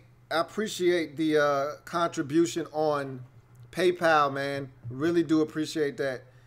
Any and all donations are welcomed and greatly appreciated. And like I said, anytime I get a donation, I don't care. I've had someone the last couple of live streams donate via Super Chat $1.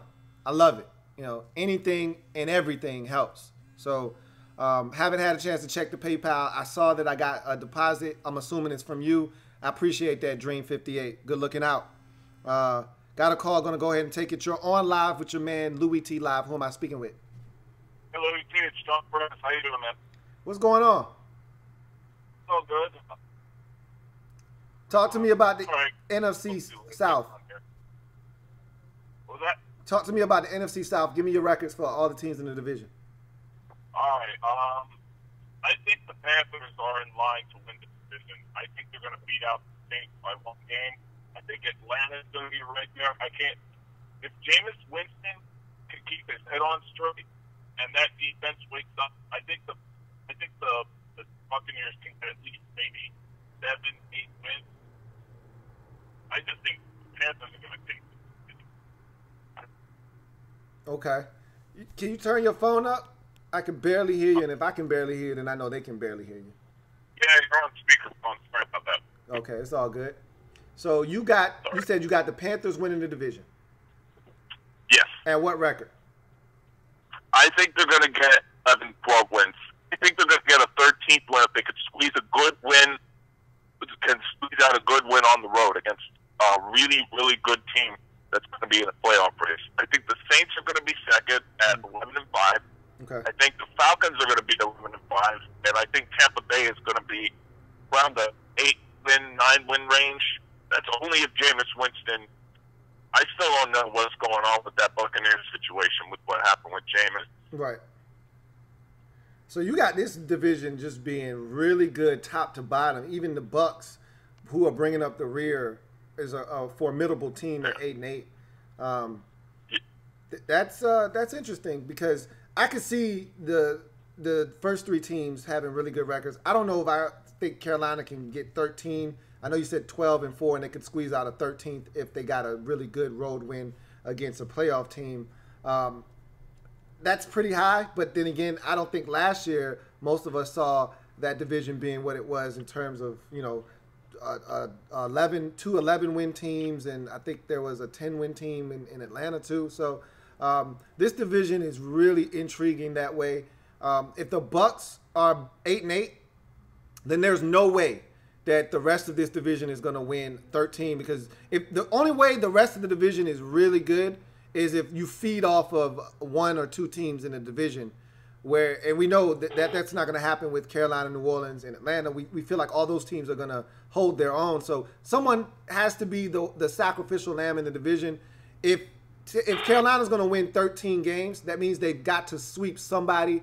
Most likely that would be Tampa Bay. If New Orleans is winning 11 games, they've probably got to sweep somebody in the division. Most likely that's going to be Tampa Bay. It could be somebody else. They swept Carolina last year, but most likely the team that everybody's going to try to pick on is going to be Tampa. So we'll see. But let me ask you this. Are 3 teams making it to the postseason from this division again? 3 teams? I think one of those teams is going to miss the playoffs. I think one team is going to miss the playoffs by 1 game. And that'll be Atlanta. I think at least one of those. And I'm still not sure. I'm still not confident in Atlanta. I'm not very confident in Atlanta, to be honest. But I am confident in New Orleans and Carolina. The only thing I worry about New Orleans is that will Alvin Kamara that sophomore slump that Todd Gurley had in his second season with the Rams. Because the thing with Kamara is teams are going to start figuring him out. They're going to plan for him, and they're going to keep him. They're going to make sure they're going to keep an eye on Alvin Kamara, because a guy like that you cannot let get out on the open field the way he plays. I had a chance to watch him a couple of times this year. I know he smoked the Redskins in that big comeback win in the Super in their stadium. Right. I mean, that's a one of a kind player right there that they got in New Orleans. They did, and I wanted him to be a Redskin so bad, and I thought we whiffed on that. But nonetheless, hey man, it's as always a pleasure, JP man. You have a good one, man. Take it easy, bro. All right, thank you very much, Lou. No problem. You're on live with your man Louie Tee. Who am I speaking with? This is Jermaine. What's going on, Louie? What's up, Jermaine? No, man, I was listening to the last caller when he predicted the record to the NFC South, man. I'm just not agreeing with him, man. I'm a Saints fan myself. Okay, well, straighten them out, man. Talk to me about the division. Who do you think is going to finish where, man? All right, well, let's start from the bottom and work my way up. The bottom of the NFC South is going to be Tampa Bay. Too much going on. Quarterback being suspended. Yeah, they did get better on the defensive side of the ball. I would definitely give them that. But I think see them going maybe like 5-11 this season. Okay. As far as, and then coming up from the way, I think it's going to be Atlanta coming in second to last place. And the only reason I say that is because their line is garbage, man. Hot garbage. And with the defense that they have in the NFC South with Carolina, New Orleans, and Tampa, I just don't see them doing too well. I see them going about 7-9 this season. Okay. With Carolina, they always got to run. You know, they can make a run. They got a good defense. Cam's hot. But that's the thing. You just don't know. It's too much inconsistency. I think they're going to make a run, but I think they're going to end up missing the playoffs with a record of 9-7. Okay. Now let's go to the kings of the NFC South, the Saints. Now the same thing, bro. If you look at our schedule, it's brutal. Yeah. It's brutal. It's brutal. But however, to be the best, you got to beat the best. I think we're going to go 12-4 this season. Okay. I mean, because it is pretty rough. Win our division and make a run for the Super Bowl, man. That's part of the reason I got y'all going 9-7 is because the schedule is brutal. And I think of all the teams in the division, you have some of the better home games. Like I think you got Pittsburgh at home. You do have to go to Baltimore. Right. I think you do have to go to Cincinnati, but you get the Browns at home, if I'm not mistaken. It might be the other way around on that one. But you do have a very brutal schedule. When you win the division, you know, that's what you get. You know, you get Philadelphia, and you actually get that whole division. But you get the division winners, so you got to get Minnesota. You got to get the Rams. So you know how it goes. And I know that Minnesota game is on I want to say a Thursday night or a Monday night or a Sunday night. It's a primetime game on the road at Minnesota. You get the Rams at home. But, you know, you got to face all those teams. And like you said, if you want to get back to where you were last year, you have to beat some good teams to get there. So, obviously, the suspension early in the season might cost you a game or two that you might have won had he been in the lineup. So we'll see how you navigate through that first, you know, quarter of the season. If you're able to get through that first quarter, let me see where I got you going in those first 4 games. I got you going 2-2. You start out with 2 wins. I got you going 3-1 actually, and it's actually a very advantageous situation set up for you in those first 4 games. It is. Without him. So if you can just find a way to do what y'all supposed to do in those first 4 games without him, you should come out of that 3-1. But you know, stranger things have happened, so we'll see.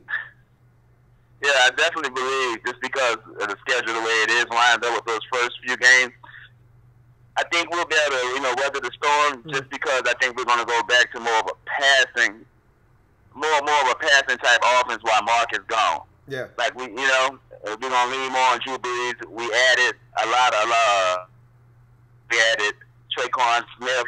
The passing game is going to be empowered this year, man. Okay. So I feel like that's where we're going to go. We're going to lean that way, and then when Mark comes back, we'll go back to how we was last year. Pretty much not really relying on Drew Brees to have to make it, but if we need him, we definitely got that card to put out our back pocket. What kind of contribution are you expecting from Marcus Davenport this season? What I expect from Marcus, man, and realistic stats, I will go ahead and give him just his raw speed is gonna kill talent and his physicality. It's gonna kill. Man, I think that he's gonna at least get 6 sacks, and I think it's gonna be a good. I think it's gonna be a real good year for him, man. Okay. But he's gonna give us consistent pressure. Like, he's so long, he's so fast that even if he doesn't get that for the sack, he's still gonna aggravate the quarterback. He's still gonna cause pressure. You got Cam coming from the other side. We got Omni-Mata, Rankins coming up the middle. I just think it's just a good situation for him. And then we're not gonna lean on him to do everything. We still got Alex Okafor to be our first and second down defensive end. And we'll put him in coming, kind of like they did Alden Smith. We'll just bring him in like Alden Smith his first year, where he just brought him in normally, really just for passing situations. So I think we're not going to put too much pressure on him. We're going to allow him to play to his skills where he feels comfortable and natural, and let that raw talent work for us, man. Yeah, I watched him this past preseason game. This was his first one playing. And I saw some things out of him, man. He made one play where he jumped on the running back's back, and I was like, man, how the hell did you get to that play? So he's got some stuff. And then there was a sack where it was a bunch of guys getting in there, and he was one of them. And so right. I'm anxious to see how this guy does because he's so raw. I don't think he even knows what the hell he's doing yet. So I just want to see what this guy brings to the table, because if Cam can get some help, speaking of Cameron Jordan, if he can get some help on the opposite side, look out, man. That Saints defense could be a lot to deal with. So, it definitely will. Hey, man, Jermaine, appreciate the call, bro. Really do. Oh, no problem. I appreciate you for taking my call, man. Hey, no doubt. So let me ask you this before you go. You just got the Saints making the playoffs. That's it. Oh, that's it. That's it. Yeah, okay. We ain't gonna triple. We ain't gonna put 3 in like last year. It's just gonna be Saints. Everybody else gonna have to figure it out, bro. I feel you, Jermaine, man. You have a good one, bro. Yes, sir. All right. So Jermaine has nobody else getting in but the Saints, and he thinks that they've got a realistic shot at getting to 12 wins this season. And like I said, if they can navigate, and he was in that 12-11 range, if they can navigate through the first 4 games with a 3-1 mark, which is what I have them doing, because of the schedule, the way it comes out, Tampa at home, Cleveland at home, and the Giants also at home. And I think sandwiched in between those games is one tough one on the road at Atlanta, at the Giants. So those are the final 2 of that 4-game stretch. If you can get the 2 at home and get the Giant game on the road, you don't have to have the Falcons game on the road. It'd be nice to get it. And you would definitely trade out one of the other games for the Falcons game on the road. But 3-1, any way you can get it out of that stretch, you'll take it without Mark Ingram. And then you get him back, and then you try to see if you can get a semblance of what you had last year with that deadly 1-2 punch out of the backfield. So we've got 30 minutes left. Check Twitter real quick. Got nothing on Twitter. So I'm going to go to the comment section. And I'm going to talk about something interesting. Norv Turner's offense in Carolina. That's going to be interesting because Norv likes to drop back 5 to 7 steps, and he wants to push the football down the field, vertical passing game. That's why him and Phillip Rivers worked so well in San Diego for so many years, is because Phillip Rivers loves to drive it down the field, and Norv Turner loves to throw it down the field. Cam is a guy that would love to throw it down the field, but with the offensive line the way that it is right now, and the receivers not being the greatest group, are you capable of being able to do that? Right now I think they're going to be more so predicated on getting the ball out of Cam's hands a little bit quicker to McCaffrey and those tight ends. So we're going to see if that whole dynamic with Norv Turner works in Carolina. First year, new offensive coordinator. But got a call, going to take it. You're on live with your man, Louie Tee. Who am I speaking with? Hey, this is Kevin. What's going on, Louie? What's going on, man? Hey, Falcons fan here. I'll be honest with you. I think people sleeping on the Bucks. Okay. I think they're going to surprise some folks this year, man. Tell me why are we sleeping on the Bucks? I looked at that Detroit preseason game, man. Detroit was all out of sorts. They had them boys reeling. And then they looked, the way they were, how confident they were, especially on that after that special teams play, when they ran the ball back. Yeah. I don't know. I think they feel like they can beat some teams that people didn't expect them to beat this year.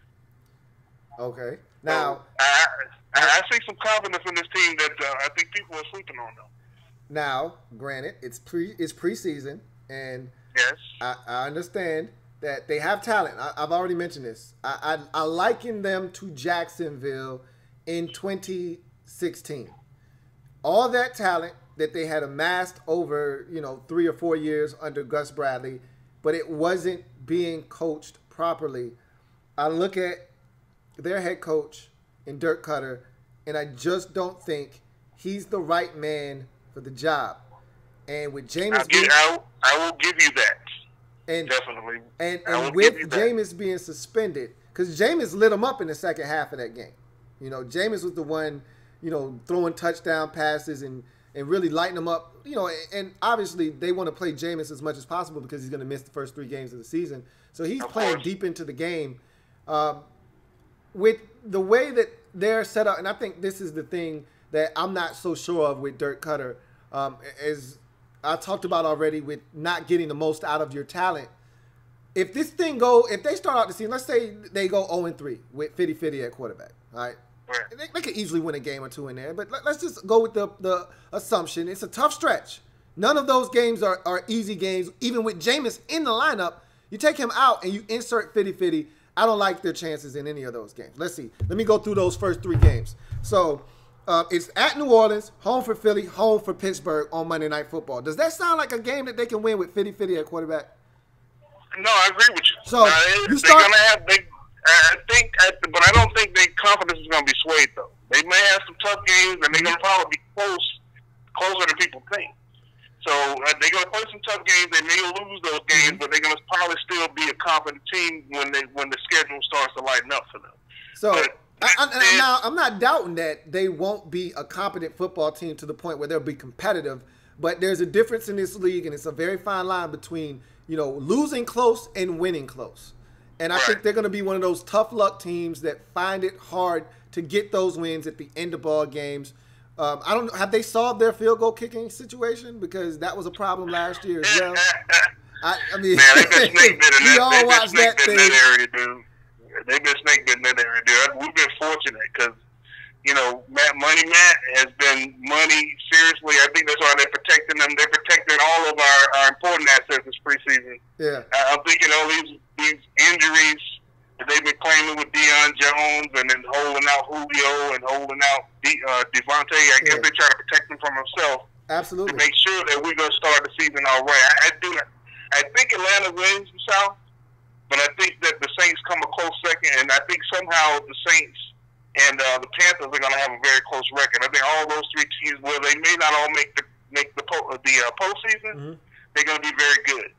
And I think the Saints are going to probably help some of those top teams by beating some of those other teams in the NFC that'll help them with their seeding, to be honest with you. So how many of these teams you got making the playoffs in this division? I'm sorry? How many teams in this division you got making it to the postseason?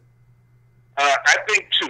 I think the top 2 teams, I think Atlanta and the Saints are going to probably be the top 2 teams. Okay. But you never sleep on the Panthers, but the NFC is loaded. They got a lot of good teams top to bottom there. It is. A lot of good teams. And so they're going to get some surprise games this season, the way it's going to play out. But I think the Giants are going to be better, believe it or not. Yeah. I think they can't be much worse than they were last year. No. You know what I mean? And so it's going to be a very interesting season. I think the AFC is top heavy. Yeah. I think there are very good teams up and down the playoff seeding as far as the NFC is concerned. So it's going to be a very interesting season how it plays out. I have the Falcons going 12-4. I got the Saints going 11-5. And I got Panthers going 10-6. A tough 10-6, but 10-6 nonetheless. And what you got the Bucs going? You said they were going to be better than people thought.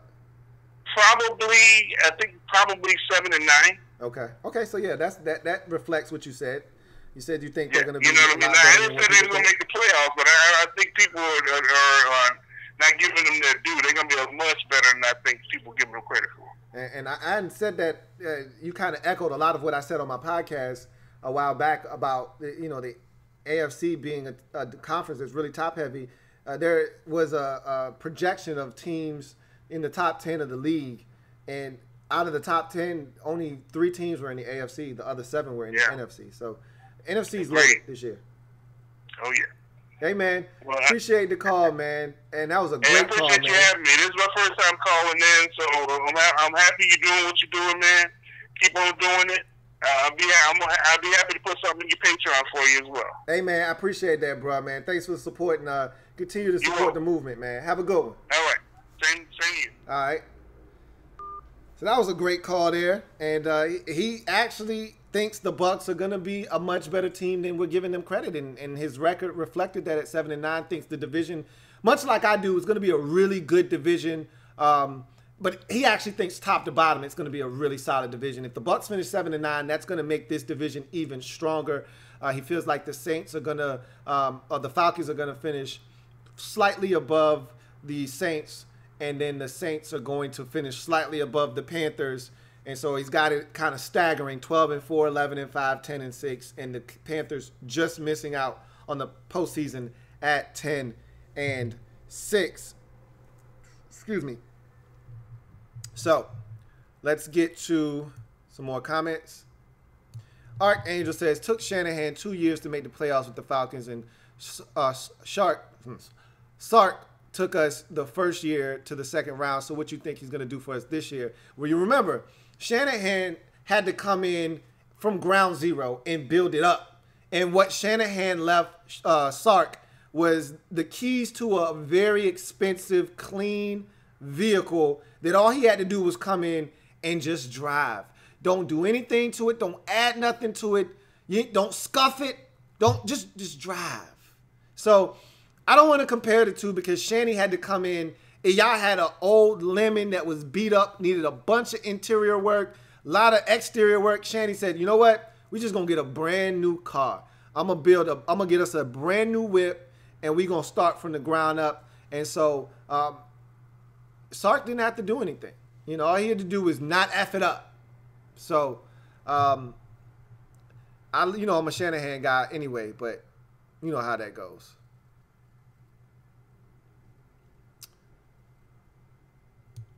Blackbird Blitz says, what this fool talking about? How are the Bucs receivers better than Julio, Sanu, and Ridley? Oh, my God. He on that cook crack. Y'all are crazy, man. We got 20 minutes left on the stream. If anybody else wants to call in, the number is on the screen. If anybody else wants to hit me up on Twitter, it's on the screen as well. So y'all go ahead, have at it. I'll continue to read from the comment section.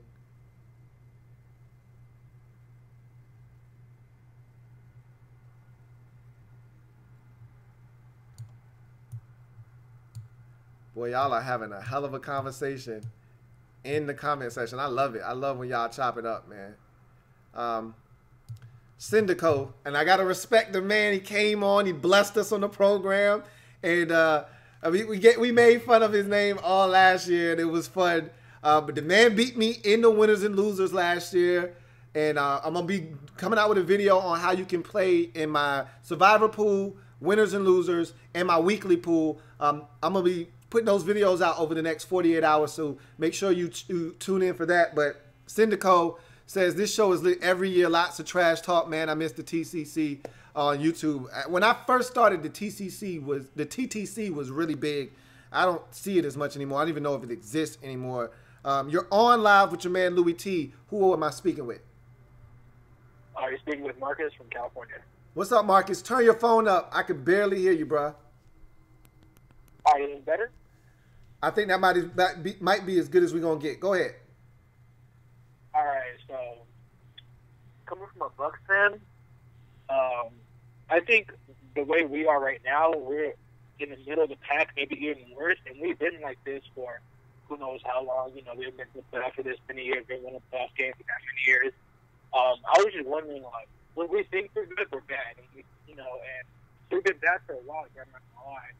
Do you think something big needs to happen to our organization for us to like get over the hump? Because I feel like we're not getting anywhere. You know, like year over year over year, we're in the middle of the pack. I feel like we may need like new head coach, new general manager, maybe a new QB. I don't know. I feel like it's really shot on the organization. So I don't like how the way it's going. So here's the thing. So you asked, do I think something major needs to happen for a shakeup to take place in Tampa? And you guys were on the cusp 2 years ago. You remember late in the season, you guys had fought your way back to, 500, and you had a big game on, I want to say it was Sunday Night Football against the Cowboys, and you gave them a run for their money, but you fell short. Yeah. But you were right there. I think you finished the season like 9-7, and everybody was excited. And last year you came into the season, and everybody was really, really upset at me because I said the Bucs are going to take a step back this year. I don't think they're ready. And lo and behold, I couldn't have foreseen and foreshadowed the injuries and the things that would take place, and all of the issues you would have with guys staying healthy, and the lack of continuity from the injuries and things of that nature. But I knew that team would just take a step backwards. I just had a feeling that they would. This year, it seems like last year's dysfunction kind of spilled over into this year's with the, Jameis Winston suspension, and, were you going to fire your coach, or were you going to fire your GM? Are they going to be back? They ended up both being retained. Jameis out for the first 3 weeks, so now you got to roll with Fitty. And it's just a situation where you look at the team and you say, man, they're so talented. What's the deal? But the division is so tough. Your schedule is brutal. And then, I look at your coach. I don't think he's the right man for the job. I don't have a problem with Jason Light. You look at the collection of talent on his football team since Light has taken over. I don't think he's made too many mistakes. He's had some issues with free agency. Their first free agency haul when he got here was atrocious. The whole McDonald and the cornerback, I forgot the Werner and all of those guys that you spent all the money on. The defensive end Johnson from Cincinnati. It was a mess, to say the least. But draft-wise, he's done a really good job. And so I think if they find a way to get the right coach in here, all of the talented players that he's brought on board could actually really help this team turn it around a lot faster than the record may indicate this year. Because I really think 6-10 is the best I think they can do this year. And I think they're going to be closer to 5-11, 6-10 than they will be 2-14. But I just couldn't find the wins for them. But I think that major change is going to come because of the way the season will unfold. I think they'll end up firing. And I don't wish this on him. I hope the Bucs play much better than I'm giving them credit for, and they are able to turn it around with the coaching staff that they have intact. But I just don't see it happening. And I think because of the way the season will go, I think they'll end up making a move in season to move on from Dirk Cutter. And we'll see where they go from there. Whether they retain Jason Light as the GM or they move in a different direction, that remains to be seen. But I could see that happening this year for sure. Oh, okay. Yeah, I agree with most everything you say. Yeah, so I appreciate that. Hey, no doubt, man. I appreciate you calling in. Have a good one, bro. All right. We got 15 minutes left. Syndico says he misses the TCC. Like I said, when I first joined YouTube, TCC was huge, man. Oh, man. The TCC was ridiculous back in those days, actually. Sup, KT? Let's see. John Perez says, can you do the NFC North next tomorrow at 10 o'clock because that's the time I get off work. The division is going to be so competitive this year. I don't know who's next. Let me check my catalog, and I'll tell you who's next. I think the North is actually first tomorrow, and the AFC South is at 9. So you might miss that one, JP. We'll see. But got another call. Gonna go ahead and take it. You're on live with your man Louie Tee. Who am I speaking with? What up, Lou, man? This is boy Country, man. I had to chime in. I'm at work. I was like, I saw those predictions, and I'm like, wow. I'm like, wow. What's good? So, all right. So you seen mine. Give me yours for this division. Tell me how many teams you got making it to the postseason. I'll say, man, I want to put 3 in there again, man. You know, I think the Falcons are going to win the division. Okay. You know, I'll say they go 12-4. All right. And then I have the Saints coming in second. I give them about 11-5. But here's the thing, though. I'm a Tampa fan again. Okay. Oh, you know, so that's why you were looking at the records and like, whoa, wait a minute. Yeah. You know, and the thing is, man, like, you know, you was right last year. You know, everyone think that they're going to really, you know, blow up and all that coming from the season of 9-7. Right. But you know, but you was right. You was like, you think they're going to take a step back? They did.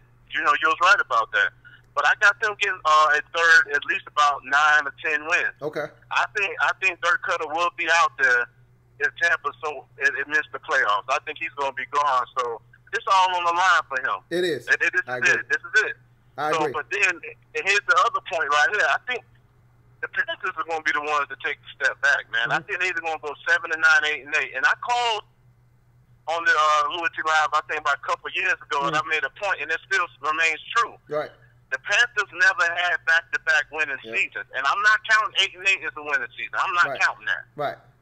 So, you know, this history is showing until they prove me wrong. You know, I think they're going to be in the bottom of the NFC South this year. You know, they're going to have to go 8-8 or 7-9. That's what I think. You know, but and to piggyback off of what you just said, a Panthers fan called in and said, "Look, man, I'm a little nervous because on those even years we struggle. You know, every odd year we ball. You know, 15, of course, 15-1 went to the Super Bowl. 17 last year they went 11-5 and made it to the postseason. 16 they struggled, and you know 14 they struggled. So this looks like the year that they're supposed to struggle, and that's what the Bucs fans said. I mean, the Panthers fans said, and that's what you said. Like you said a couple years ago, we're gonna see if that takes place this year or not, man. I mean, the trend has been going. At some point, you think they got to break it, right? But we'll see. I don't know. You might be right. The season has gotten off to a really ominous start with the injuries that they've had up front on the offensive line. So exactly. We'll see what happens with the Bucs. I mean, with the Panthers for sure. You got the Bucs winning 9 or 10 games? Really? Yeah, man. It's a sleep. They sleeping. You know what I mean? Everyone's sleeping on it. That's cool. You know, like you said, Fitty. You know, I have all my faith in Fitty, but I'm like, if he can just get one game, man. That's it. Just get game. one. That's it. But this is the thing. Let me ask you. I got you here. You said get one game at New Orleans. He getting that one? You said the one game that he get? Yeah, I said I'm gonna run these 3 games off at New Orleans. Is he gonna get that one? Yeah, I would say he'll get that one. Probably home for Philly and home for Pittsburgh on Monday night. Which one is he getting? I think it's. I think they'll get Philly, man. I think they'll get Philly. Ooh, okay. Yeah, I do. Right. I mean, you know. Like Foles, man, I know it's preseason, but, you know, I ain't never really been a Foles guy when it came to regular season like that. You know, like, I think they'll get Philly. I think they'll get Philly more so than they'll get Pitt. But I don't see them going in there against Drew in that Superdome, you know, taking that one. But I really think Philly, I think they'll get Philly. I really do. I think they'll get Philly, man. I think they'll get Philly at home. Country laying down the gauntlet saying they're going to take Philly at the crib in week 2 with Fitty. All right, I hear you. Yeah. Oh yeah. All right, bro. All right, so you got the Falcons making the playoffs. Yes. And winning the division. Yes. Yes. Are they the only team making it to the playoffs? You said you thought 2 teams could make it, right? Yeah.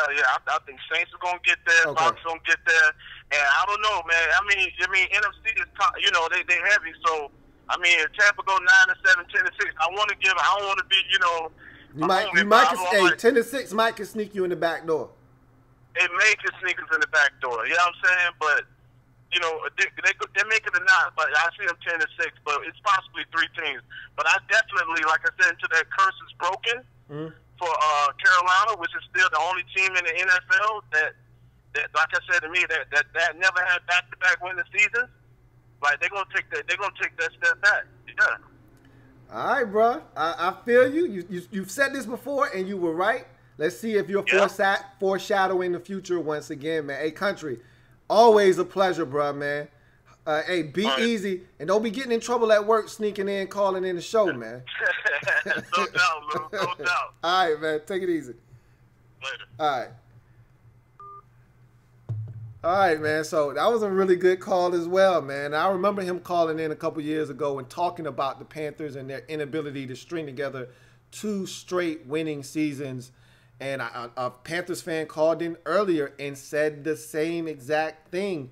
So we'll see what the Panthers do. I've got confidence in Cam Newton's ability to wield this team. And I think they've got more talent this year, as a Panthers fan said earlier, than they've had in past years, which leads me to believe that they've got a chance to break that situation. But, you know, you're missing we talked all about Ingram missing 4 games. Don't forget about one of their star linebackers, Thomas Davis, missing the first 4 games of the season. That's part of the reason why I think they're going to lose to the Dallas Cowboys is no Thomas Davis. And I know he's talked about Shaq Thompson and him balling, and it's not the same without Thomas Davis there on that defense. But we're going to see.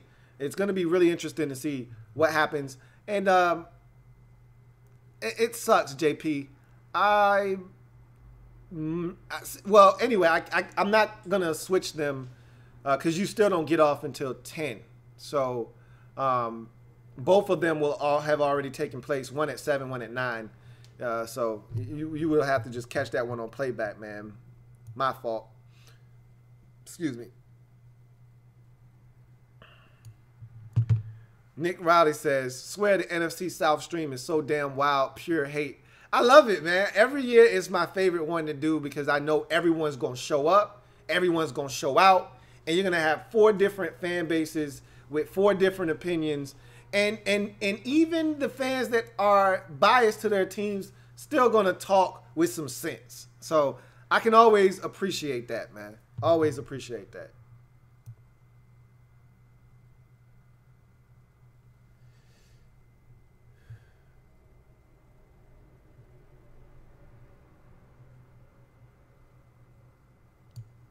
All right. I think we got a couple more comments.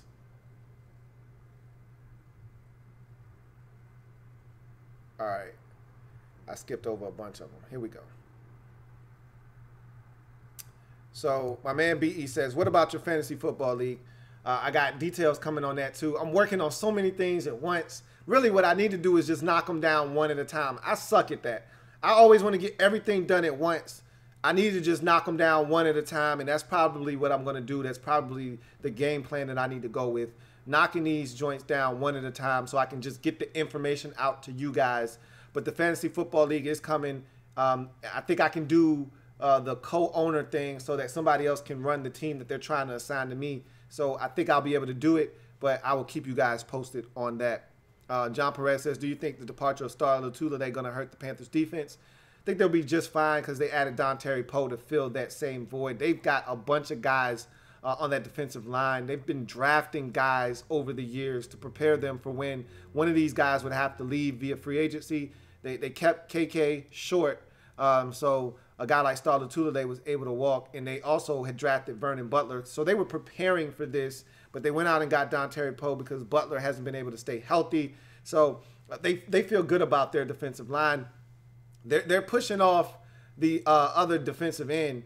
I'm not so sure about him. J-Pep, can he do what he did last year again? I don't know if he has that much left in the tank. So I'm still questioning the Bucs' ability to get to the quarterback, off the edges. But we'll see.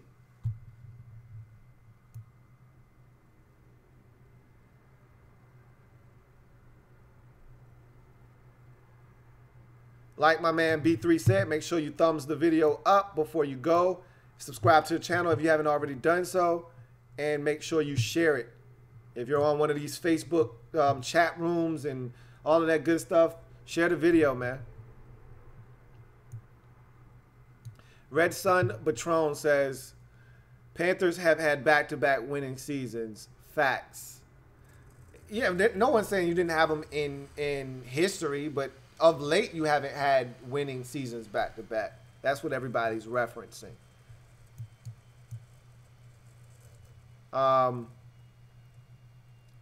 Let's see.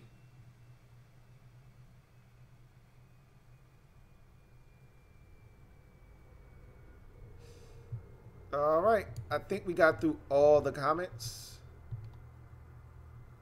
Blackbird Blitz says, Philly is the defending Super Bowl champion. We get that. But it seems every team in the NFC South thinks they can take them, including the Bucks. We hungry down here. Got the little mouth-watering emoji. Hey, look, man, that's what happens when you win the Super Bowl. You have a target squarely placed on your chest and your back. Everyone's coming for you. And every team's Super Bowl will be the week the Eagles come to town. And that's the challenge of being a Super Bowl champion. That's why it's been impressive what the Patriots are able to do every single year. That's why it's impressive to see teams like the Steelers, who are good every year, remain good. Because it's so hard in this league when you're a good football team to stay relevant every year. Because if you win your division, the teams in your division are gunning for you. If you win the Super Bowl, teams in the league everywhere, it doesn't matter who you play, how often you play them, they want to beat you. They want to say, we took the Super Bowl defending champions out. So that's how it is. And that's why I think it's going to be tough on the Eagles this year, but they're such a good football team with so much depth that I think they'll be able to overcome a lot of that and come out on the other side. So we've hit our 2-minute mark essentially. And I've got to say, that was a lot of fun. That was the most fun I've had thus far this year doing these season preview and prediction videos. Obviously, having the phone makes it a lot better. And I'm glad that the phone is back like cook crack. And so we'll be back tomorrow like cook crack, breaking down the North divisions, starting first with the NFC North at 7, and then we'll come back at 9 for the AFC North division, which I think is going to be one of the best divisions in all of football. So hopefully you'll join me for that. This was great, guys. I always appreciate you guys showing up and showing out for the NFC South. Hopefully you guys will come out and support some of the other divisions. I know you don't care as much, but nonetheless, I thank you for joining me tonight. Make sure you continue to support the channel and the movement and the brand that is the Louie Tee Network. Whether you are supporting me on PayPal, and I had someone do that tonight, thank you so much. As a matter of fact, I want to thank Akeem Williams for his PayPal contribution. I want to thank Kevin Alexander for his Patreon contribution. So I want to thank everyone. And for those of you who have given to me in the past and are giving to me and donating to my brand as we speak, thank you so much. You cannot begin to imagine how much this means for the evolution of the Louie Tee Network. So thank you so much. And as I mentioned before, check out the podcast, support that. Louie Tee Network podcast on iTunes, on Google Music Play, on Stitcher, on the website louietnetwork.net. Like the video, share the video, subscribe to the Louie Tee Network. Remember, we're changing the game one live feed at a time. I'm your man, Louie Tee, signing off. I'll see you guys tomorrow. A lot of information coming at you this week, so stay tuned to the Louie Tee Network. Adios. To mañana.